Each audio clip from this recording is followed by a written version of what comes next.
Hello, everyone.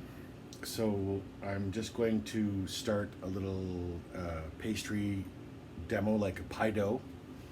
I'm using a version of a recipe that we use in the classroom called enriched pie dough, and it was a recipe given to us by Chef Emily Snively, who taught at SDCI and who I worked with for a full semester. And she's actually moving to Saunders. And so congratulations to Chef Snively moving to Saunders, and Chef P, who you guys, some of you know, Chef P, Poonsavath, Lois Poonsavath, who's one of my, she's been my friend for probably 15 years,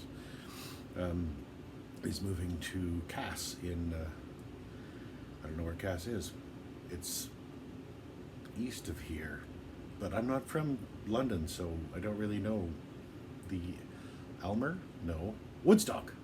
Cass in Woodstock, he says confidently. Anyway, so we're going to make some pastry.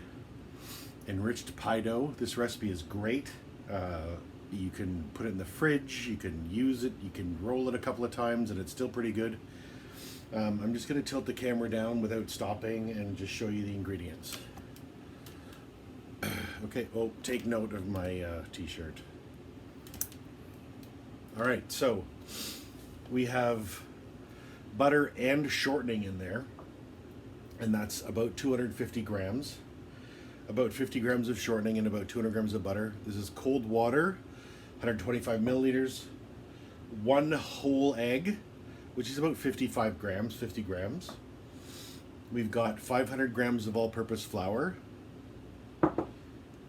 We've got about 5 grams of salt. So we're going to put the salt with the flour and combine those.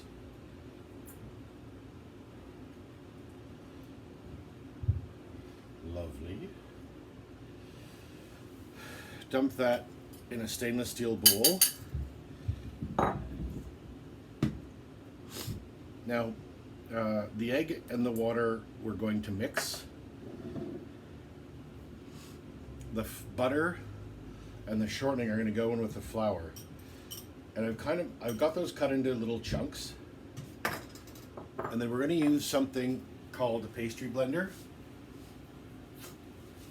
and that is this annoying tool that I've had this has been in my kitchen, in a house I've lived in for my entire life. So it was my great grandmother's, my grandmother, my grandma, my dad's mom's, Grandma Howland, and she gave it to my mom. And it used to have paint on the handle, and now it's just wood because it's been used so much. So this would have been manufactured in the 40s or 50s. Anyway, so you can see it's little wires, and what we want to do is we just move it around in the flour with the butter, and it cuts the butter into little pieces. And it always says things like, cut the butter into the flour till it's sort of pea-sized chunks. And I'll just show you quickly. If I was going to use a stand mixer, this is a pastry blender for a stand mixer, and we have these large versions of these in the kitchen. We use them with the Hobart mixers. I think we've got them for those table mixers, and we've got one for the giant, that 40 or 60 quart, I think it's a 60 quart mixer that's in there. So we just have to keep doing it. Just turn the bowl and knuckle my way through the butter and the shortening or the lard. So shortening is a vegetable product. Lard is a pork product. And it really does seem like vegetable products are better for you than animal products. Wouldn't be a bad idea for people to start using vegetable products instead of animal products. Anyway, So I'm just going to continue doing this for a little while, and then I'll bring you back when we're ready to come. All right, so the fat is now in little tiny chunks, and it's all throughout the flour. So that's going to give us a nice flaky crust, which we like to have. Our egg and water are combined, and we just need to whisk those together a little bit. And I'm using this tiny little measuring cup, so I'm using a little fork, a little dessert fork, to whisk this with. We don't always use all of the liquid, so we'll put not quite, well, almost all of it actually in there. I'm just gonna grab a wooden spoon to mix this with for a little bit. It's kind of important that pastry doesn't get warm, which is why I'm not really using my hands. So normally, if I was making biscuits or something, I would probably just use my hands. So we don't want this to get too heated up. We just want it to kind of come together. So I'm going to mix this for a little while longer. It looks like it's going to need all of that egg, and I'll bring you back in a minute. All right, so this has come together into a kind of a ball, which is good. I'm going to knead it a little bit with my hands, but not much, because we kind of want,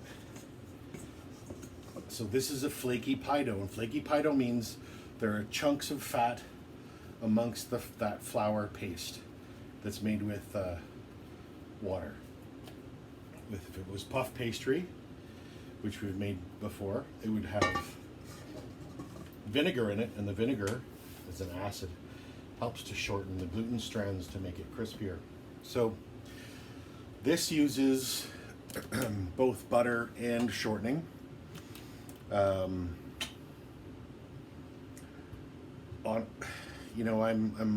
old. Maybe you've noticed, and I'm a little stuck in my ways as far as using animal products, but I've got to start using more heart healthy items when I'm doing my baking. So you can get Becel margarine in an unsalted version, and it's a little more like shortening in that it's a non-animal product, and it has a little bit of a flavor of butter. You can also use shortening, and there's lots of non-hydrogenated, and hydrogenation is kind of a crummy thing that makes trans fats, and so if you can avoid eating those, that's great. And then you can make decent pastry with products like that. There's lots of different things you do. There's oil doughs, there's all sorts of things that wouldn't necessarily be flaky, but they'd still be delicious. So this is gonna refrigerate for a little while, and then we're gonna roll it out. We're gonna shape a couple of pie crusts, and they will need to be blind baked, which means I will bake them with, I don't have saran wrap that's heat sensitive, which we can use with heat like we have at the school. That commercial plastic wrap can go in the oven up to 400 degrees. So we'll use probably foil or parchment paper, and I've got beans somewhere and various things that I weigh the pastry with, because it's a cream pie. The pie crust has to be baked first, and often, even if the pumpkin pie, they say you don't have to bake the crust first, but it's not a bad idea to bake it a little bit, at least, to give it a bit of a head start. And then you need to worry about things, the difference between mealy dough and flaky pie dough. Mealy pie dough is one that doesn't have flakes, and it's a little bit better for things like fruit pies, the bottoms at least, so that the liquid doesn't drain into them. Anyway, that's enough about pie dough for now. Short flake pastry, fascinating. I could go on forever. Anyway, I will bake this. I will show you how to bake it tomorrow or this evening. And then we'll make our filling and then our meringue. And it will be made just in time for someone else to eat it, because I have gained weight over this pandemic, and I know that if we're all being honest, I shouldn't be gaining weight. So I'm trying to find other people to eat this stuff. Okay, talk to you soon. I miss you all. I'll see you in September. I'll see you at the end of this video. I feel like I'm talking to you even though you're not here. Okay, bye. Okay, so the pastry's out of the fridge, and I've broken it into 2 small pieces, and we're gonna roll one into a pie shell. So we need some flour on our work surface. In this case, I happen to have a wooden table, which you can see really holds the flour nicely. Stainless steel and stone don't tend to hold flour as nicely as that, so as a baker I always want a bit of a wooden space in my kitchen. In this case, this is all I've got in my kitchen. So I'm going to roll this, right, and I turn it and flip it and roll it, and I started with a round, and I'm going to end up with a round. If you start with the shape that you want, you're going to end up with the shape that you want. Okay, so that's a nice round piece. Fold it. Pull our pie tin over. Unfold it. Unfurl it onto the pan. Okay. Then we're going to cut it. And we don't want to use a really sharp blade because it'll catch on the sides of the pan. So just use a regular table knife for this. And just cut off those extra edges. Sometimes at school I want us to keep extra and fold it under, but now crimping is this. So I'm going to push in with my thumb towards my fingers, and everyone's looks different. So mine always looks like this. Yours will always look a little bit different. It just makes a pretty edge on the pied shell. Okay, the other thing we want to do is to pierce the pie dough bottom, because this is a flaky dough. We'd rather not have airy bumps in the bottom, and this will kind of foil the layers. We're going to get a piece of parchment paper. You could use foil or parchment. You wouldn't necessarily want to use wax paper. You use plastic wrap as long as it's plastic wrap for commercial use. These are just chickpeas. Okay, because pie dough is mostly fat. If we put it in the oven, it'll melt.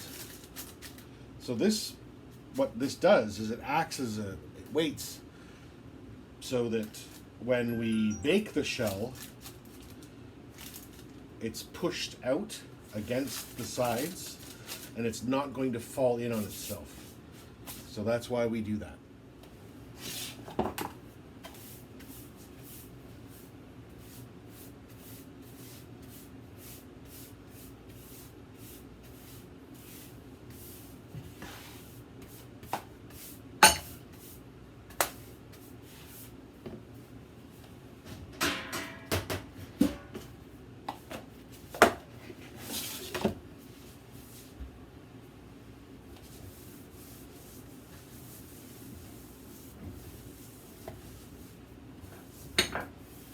Oh, the cleanup.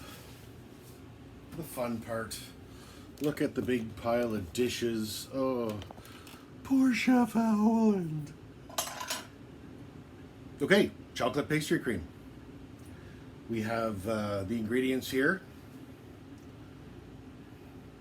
Eggs, 4 of them.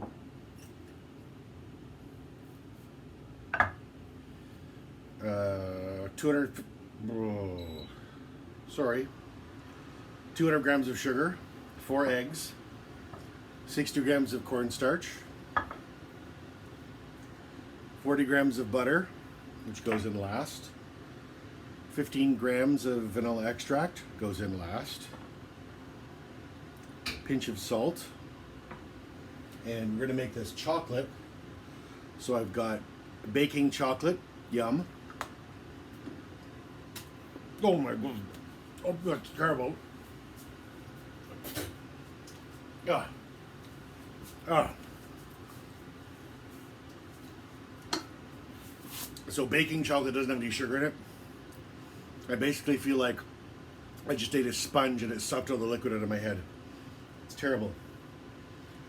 Brr. So we'll add that at the end as well. So we have an induction burner and a pot. We have our milk. So we want to bring our milk up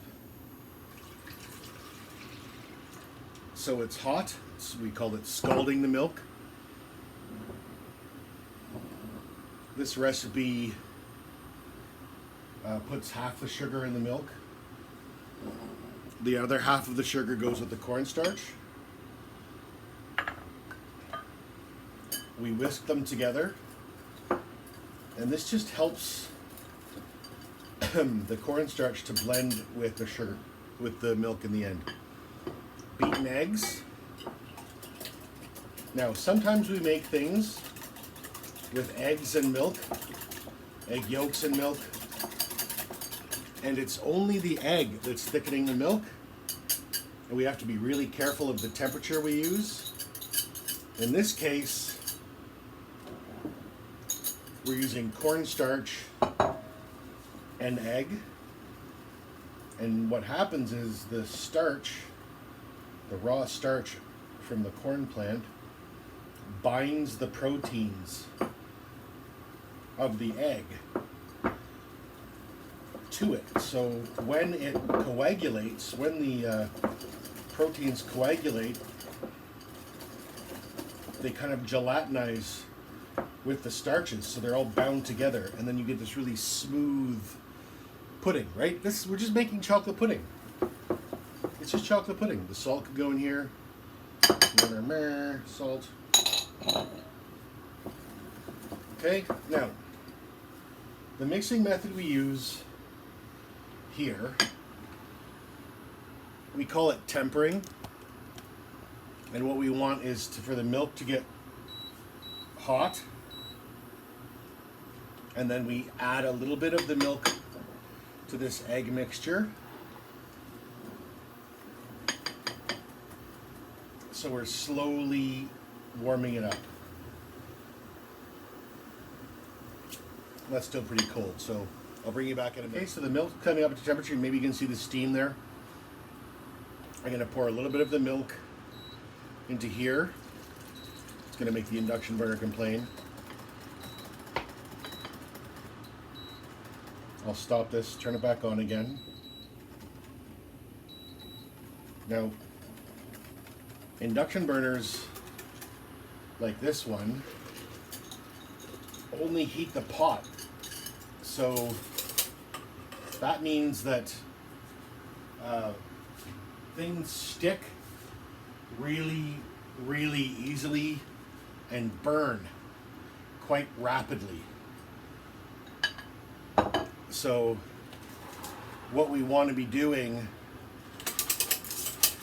is whisking this pretty vigorously while it's coming up to temperature, because basically what has to happen is the cornstarch has to get to 100 degrees Celsius, which is boiling, and it has to be there for about 2 minutes to make sure that all of the starch has cooked out. And that's important because we don't want that weird chalky mouthfeel in our pastry cream or our chocolate pudding, right? So when you're older and your kid wants some pudding, this is pudding. You don't have a package of pudding mix in the fridge. You just scale out your 750 milliliters of milk, your 200 grams of sugar, your 4 eggs, 60 grams of cornstarch, 40 grams of butter or margarine for that matter, and some vanilla extract. Or just vanilla extract, right? You don't have to add chocolate. Same thing if you want to make it coconut. Add a little bit of shredded coconut. Sub out some of the milk. Add coconut milk. You could add some cocoa powder, the cornstarch mixture. If you don't have baking chocolate like we have here, which you must remember is unsweetened. You can see that, I don't know if you can see that thickening, it's starting to boil.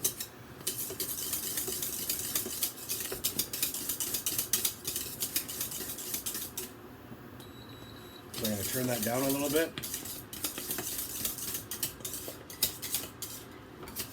Perfect. I'm going to keep stirring it.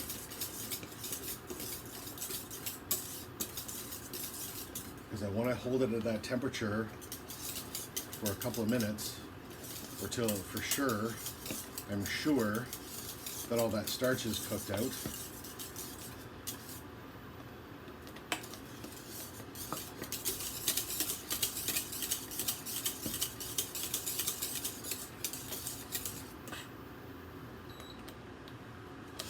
So at this point it's still bubbling. I've turned the power off. So the magnets will stop heating the bottom of the pan. I'm going to add the chocolate, and that's just going to melt. It'll also help cool it down a little bit.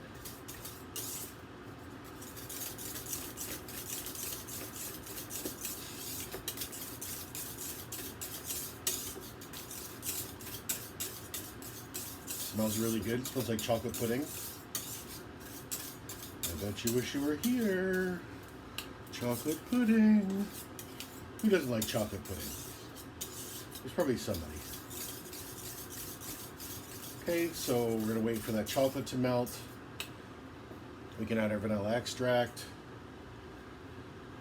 We can add our butter.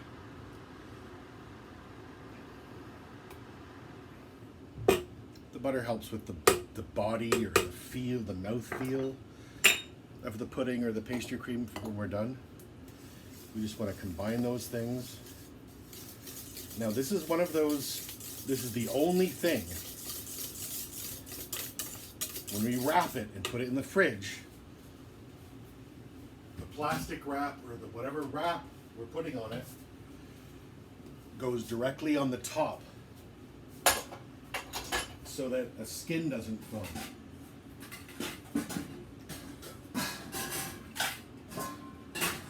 So I've recently started to just absolutely not use plastic wrap in my kitchen, which has been difficult. I use Ziploc bags from time to time. Oh, very good. So I'm going to put this in the bowl.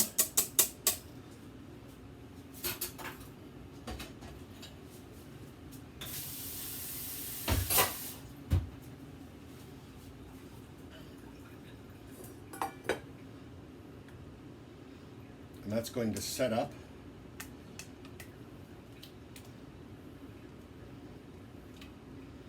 Ultimately, it would be best if I was pouring this right in the pie shell.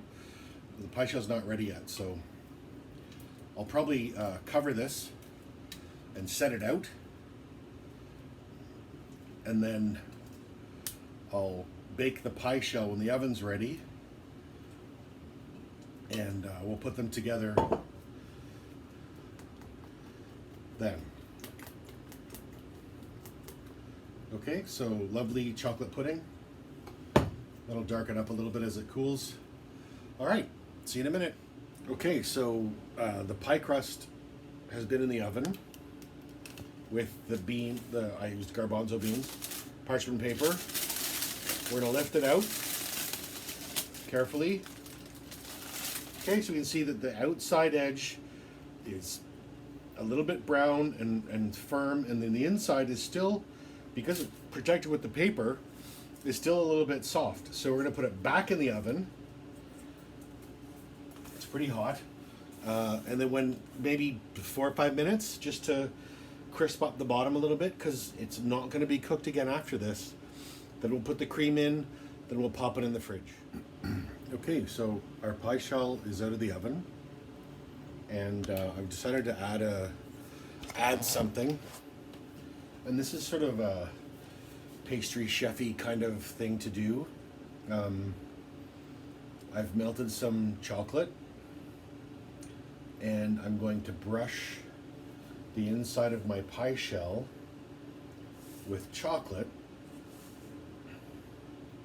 right up to the edge. And what this does is it basically waterproofs it, pastry cream proofs it, so that the shell itself won't absorb liquid from the pastry cream.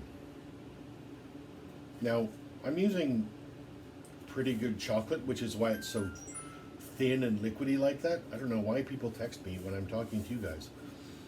I don't get texts at all, and then suddenly bling, bling, bling. Anyway, so brush the inside of the shell, and I would use white chocolate if it was going to be a coconut cream pie, or a vanilla cream pie, or a banana cream pie. But it's a chocolate cream pie, so I used dark chocolate mixed with a little bit of white chocolate. Okay, so that's nicely brushed out. Now I'm going to let that harden a little bit, set. Maybe I could stick it in the freezer for a little few minutes just to make it set up. But that's going to make it so that my crust, let's say you have to make a cream pie and you want to drive it across the country, or you make it the day ahead or 2 days ahead or something like this. You do something like this, and then your crust is not going to be soggy. Hi, this is Henry, and today I'm making a chocolate sponge cake because we have a chocolate cream pie. We need sponge cake so that we can put a thin layer in between the pie filling and the meringue, because when the meringue makes contact with the pie filling, it dissolves, and that's not very nice to eat. Right, to make sponge cake, we need eggs, sugar, and salt and flour, and in this case, cocoa powder. So, and to make sponge cake, we will need to use the foaming method, which means putting all of the ingredients into the mixer and whisking them for a very long time. Now I'm going to add in the sugar and the salt.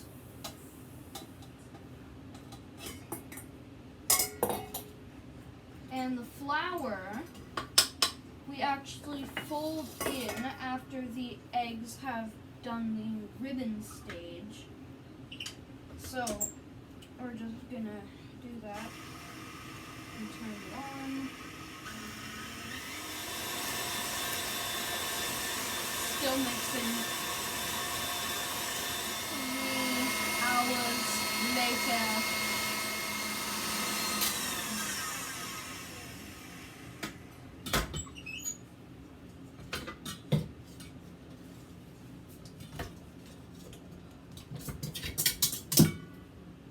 Pretty good. So we have our almost half finished.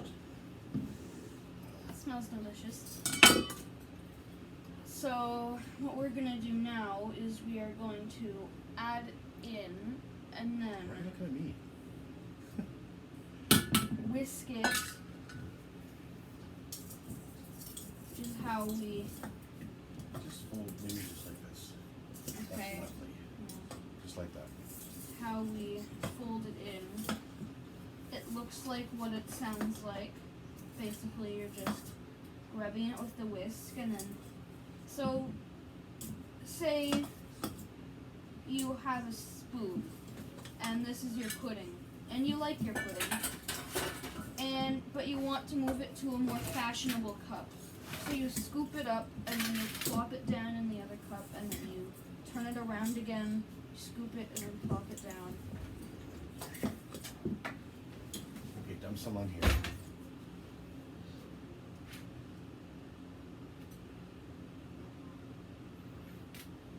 Need another pan. Okay, that's probably enough. Okay. Because we only need enough to cover this pie, right? Yep. So I'm just going to spread this out a little bit. Pop it in the oven. Maybe you can put a pan out.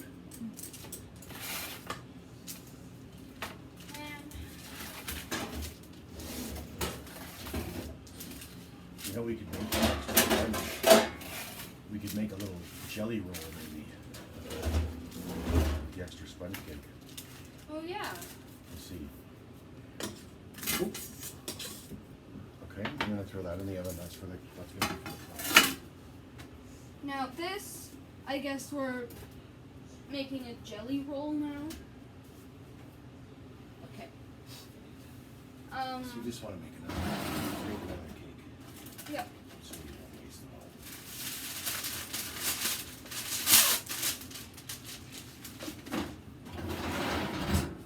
So we're just gonna do the same thing here. Can I have the spatula?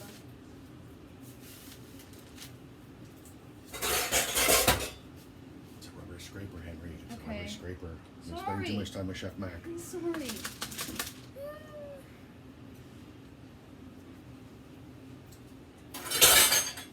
Pretty good sponge cake, right? Thanks. Ah! No. Probably just bake it and eat it. Let's go off the edge.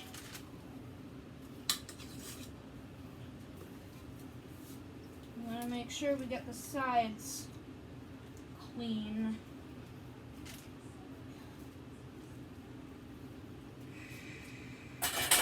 This is almost as tiring as shoe pastry. Uh-oh. Okay.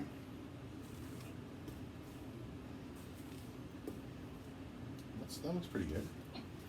So spread, maybe don't even spread it out. We'll just bake it like this.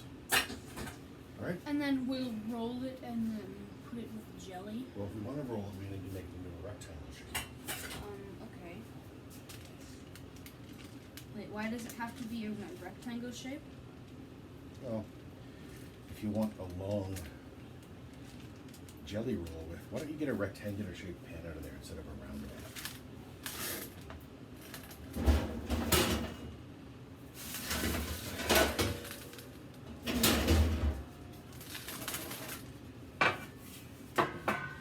With surgical precision, he moves the sponge cake from one pan to another. Okay, so when we roll it up, we'll have even sides. We can put jam in it, or we can put a little bit of buttercream. What kind of jam? I don't know, we have strawberry jam, strawberry balsamic. Sounds a little bit boring. Wait, we have. Okay, we will come back to you once the sponge cake is baked. Yep. Okay, so a little bit got burnt because the oven was too hot. My dad's fault. And so I'm just gonna put it there like a puzzle.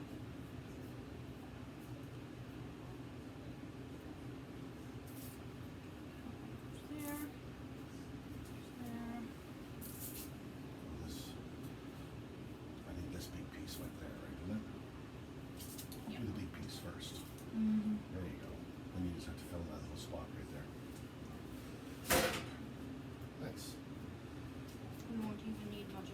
You can just eat it. There you go. So now you've got a nice sponge cake layer between your beautiful chocolate pastry cream and your meringue. Okay, so now we're gonna clean up and Sophie's gonna come make the meringue. Yep. Okay, say goodbye to the kids. Bye. Hi everyone, I'm going to be making Italian meringue. I'm going to be making Italian meringue because, I don't know if you guys have noticed this, but Chef Helen can be a little extra sometimes. So I'm making Italian because it can be really tall, because he likes tall meringue.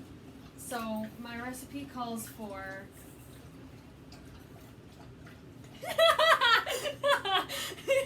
you just need the sass walk and you got it. Calls for 250 grams of sugar, 90 grams of glucose, a quarter cup of water, and half a cup of egg whites, and 1 teaspoon of vanilla. What I'm going to do is I'm going to put the egg whites in the standing mixer with the whisk, and I'm going to whisk those, and I'm going to make a syrup of the glucose, water, and sugar. And I'm going to cook that to 116 degrees. Then I'm going to add that syrup to the egg whites and then add the vanilla. Alrighty, let's try to figure this out. Ah! What temperature do I turn this on to? Lift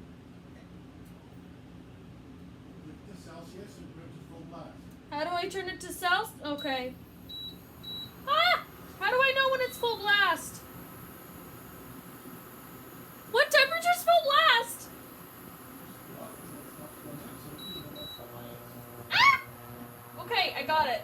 It's highest. Okay. That's an annoying sound.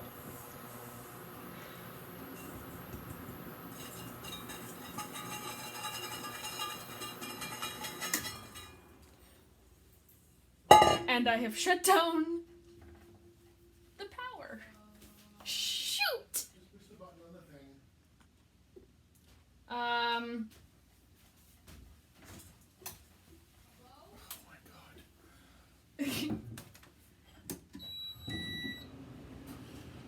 Okay, so we should probably turn off the air conditioner then.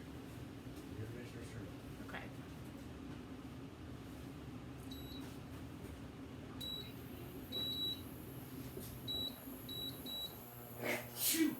God, like, I don't know if y'all can hear this sound, but it's like that ringing in your ear that never goes away, but like way more annoying.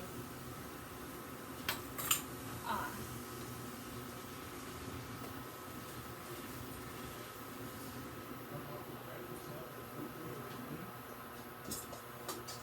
You know I can't hear what you're saying, right? Father? Okay. I got this. This is just glucose. What can it do to me? Cute glucose monster. Ha! Every Netflix original.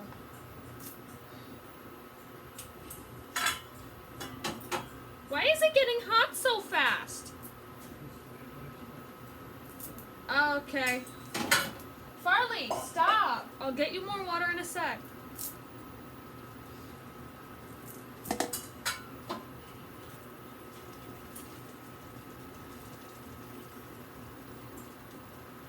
Okay.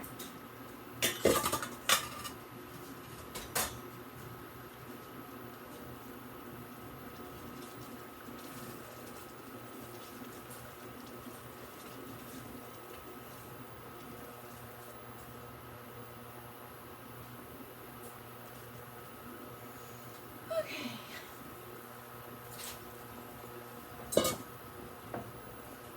This is clean.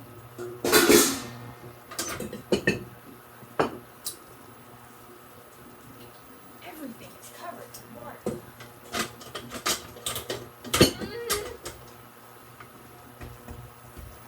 Okay. There's like so many things going on right now. Yes. In the bowl.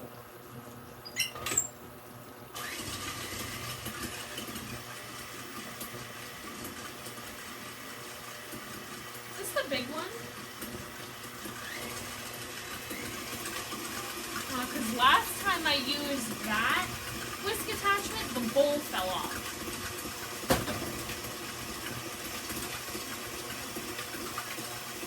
Okay, so I am going to check the temperature of this. 116.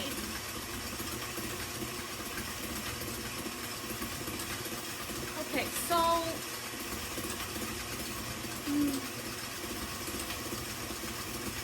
it's at 119 degrees. So I'm gonna turn this off.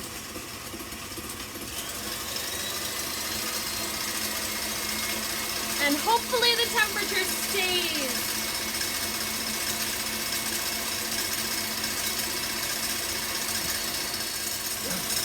Okay. Reach temperature. I'm just gonna pour this in now.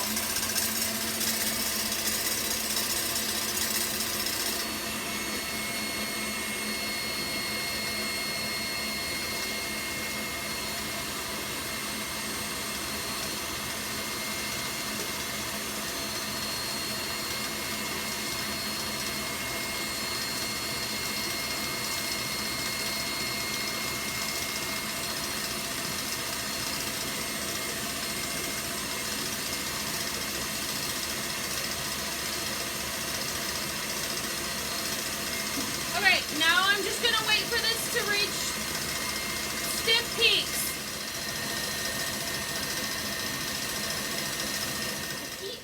I'm going to test if this is good. If I can just get a grip on this, okay. Okay. Haha! Yes. Alright. Now to do what I have to do next. Alright, I have my orders. I am to put the meringue on top of here.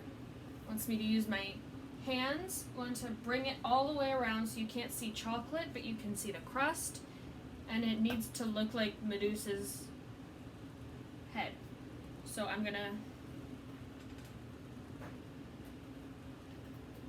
take off my rings. Okay. Okay, got it. I'm gonna wash my hands.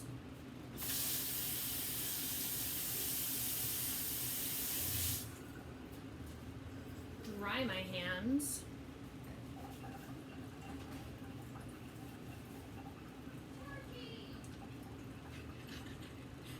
Okay.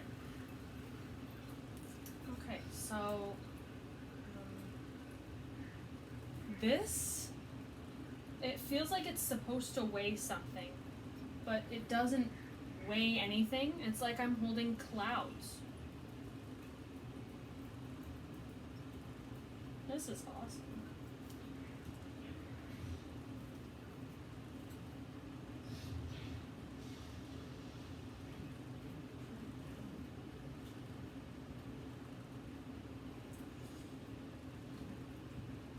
Like, wow.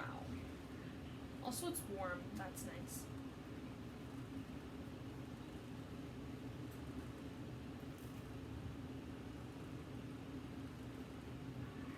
Okay. Bring it to the edge of the crust.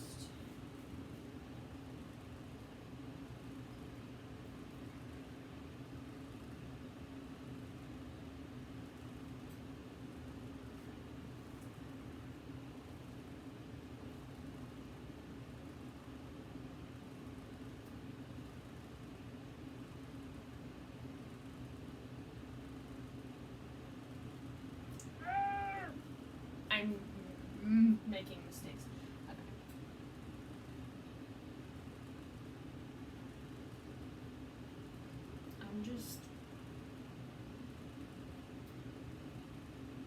I don't want to be one of those people who everyone's screaming at the TV at.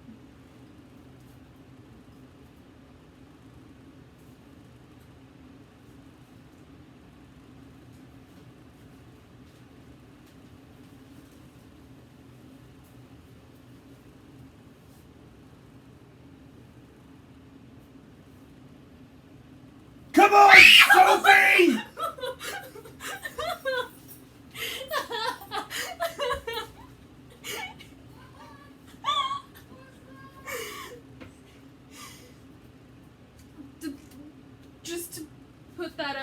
not the first time that has happened to me. He's done that before. Similar elements, actually. First time it was whipped cream. I was in grade 6.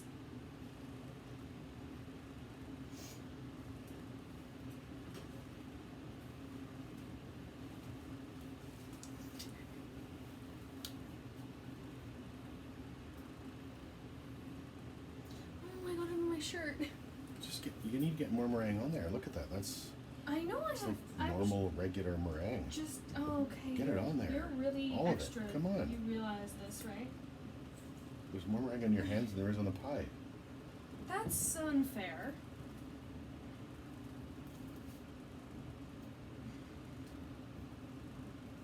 Ah.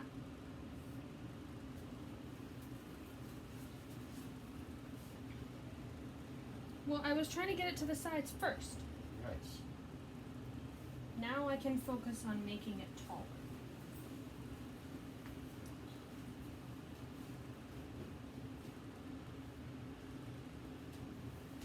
This might be my last video of the year. The last video. Maybe you could just make one and then play it for the class and just sit there and watch it. That would be so interesting for all of us, I'm sure. Have them get the ingredients and just don't pause the video, watch them scramble for ingredients while it's still playing. And make yourself coffee too. It's a nice thing with working from home is that I always know where my coffee is. When I'm working from school, I can never find my coffee. Check the microwave.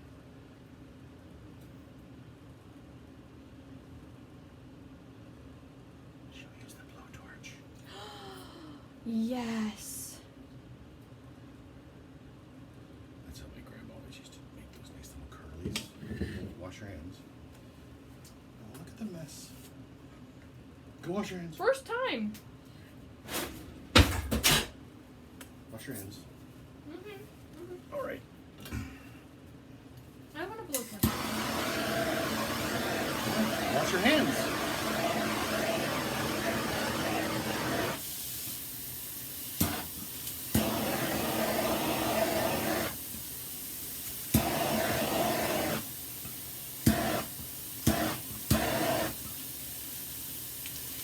Harley loves the blowtorch. What is it?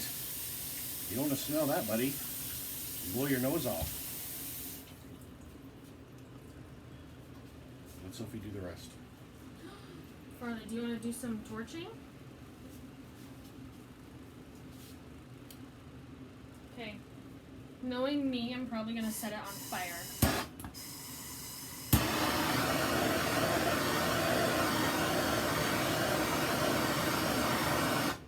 And we've got flames. So like this, you click like you need it.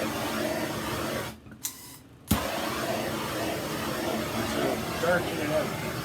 Like a dolphin? Oh. Like a dolphin, okay. Yeah, like a dolphin with a blowtorch in its mouth. Okay. Oh, click it like you need it. I'm clicking! I think that's good. I don't know. Do you want some more dark on this side? Sure. Like this, sort of. Where it's pale right there? It's a pretty nice looking pie. Yay. Aha! Chocolate cream pie.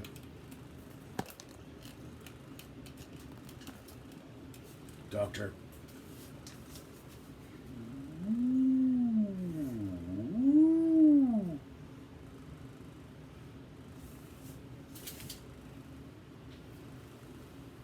Wow. We cut the cream pie.